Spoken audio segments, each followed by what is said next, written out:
Bab 2427. Itu adalah aura dari Master Ilahi tingkat 3. Dalam keheningan yang mencekam, Saka dengan santai mengangkat kakinya, berjalan menuju harimau putih seraya berkata sambil tersenyum, "Terima kasih sudah membantuku untuk membuktikan kekuatanku hari ini."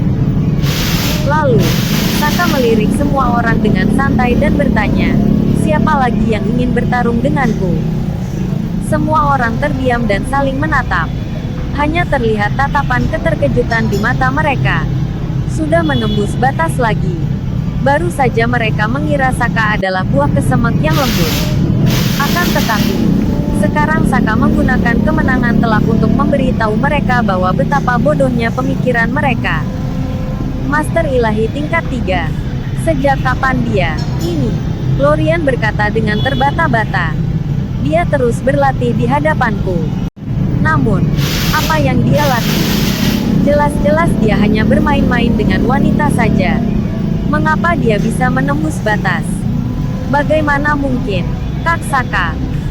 Roni tiba-tiba tersenyum, melangkah maju dan menyahut, "Kamu bahkan gak memberitahuku kapan kamu sudah menembus batas. Ini benar-benar hal yang patut dirayakan." Saka meliriknya sambil tersenyum tipis dan menjawab, "Ini cuma masalah kecil. Nggak perlu memberi selamat padaku." Wajah Roni penuh dengan kekaguman. Lalu dia berkata, "Aku akan mengadakan pesta untuk merayakan Kak Saka. Tapi sekarang ada satu hal lagi."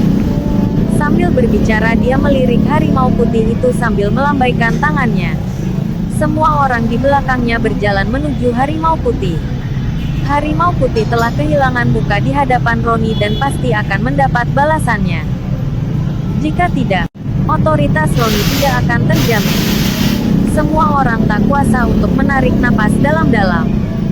Harimau putih ini juga seorang pria. Dia mempertaruhkan nyawanya untuk melawan Saka, tetapi akhirnya dia dikalahkan. Harimau putih menancapkan tombaknya ke tanah, menopang tubuhnya dengan susah payah.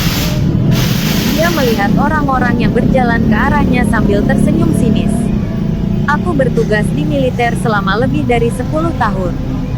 Sayangnya, aku nggak tewas di medan perang, justru tewas di tangan orang-orangku sendiri." Dia tersenyum sambil menggelengkan kepalanya, lalu menggenggam tombak dan mengarahkannya ke rahangnya. Dia bersiap untuk mengakhiri hidupnya. Bagaimana mungkin dia memilih dipermalukan di dalam penjara dan mati dalam diam? Pengikut Regen, Naga Biru, Harimau Putih serta yang lainnya menunjukkan tatapan sedih. Harimau Putih tidak tahu apa-apa tentang perjuangan politik. Dia hanyalah seorang pejuang yang hanya tahu cara membunuh musuh. Dia akan mengikuti seorang jenderal dan setia kepadanya sampai akhir.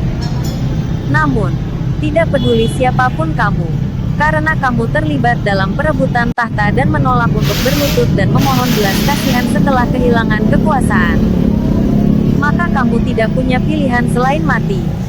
Pada saat ini, tombak itu tiba-tiba ditarik oleh Saka.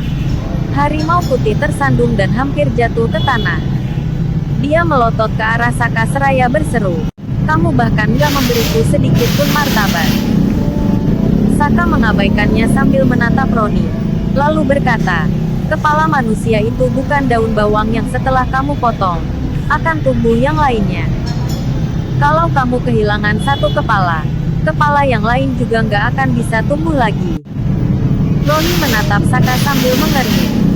"Saka, singkirkan sifat lemah lembutmu." Galeno tidak tahan lagi dan menyela dengan marah. Kalau harimau putih nggak mati, itu berarti siapapun bisa melawan yang mulia sesuka hati di kemudian hari, tanpa membayar harga apapun. Di mana kamu menempatkan martabat yang mulia? Kali ini, Roni tidak berbicara lagi kepada Saka. Dia hanya mengerutkan kening dan berkata, "Kak Saka, kamu bahkan gak memberiku sedikit rasa hormat." Semua orang terkejut dan menatap kedua pria itu bersamaan. Mereka tidak pernah menyangka bahwa keduanya akan berselisih pendapat tentang cara menghadapi harimau putih itu. Harimau putih juga menatap Saka dengan tatapan bingung. Dia sangat bingung dengan perlindungan yang ditunjukkan Saka. Di tengah tatapan penuh keraguan itu, Saka hanya berjalan ke arah Roni. Tersenyum tak berdaya seraya menjawab dengan suara rendah. Yang mulia, aku benar-benar gak bisa memahaminya. Apa gengsi benar-benar cuma bisa dicapai dengan membunuh orang-orangmu sendiri? Apa kita bisa mati kalau kita nggak mengambil keuntungan dari orang-orang kita sendiri?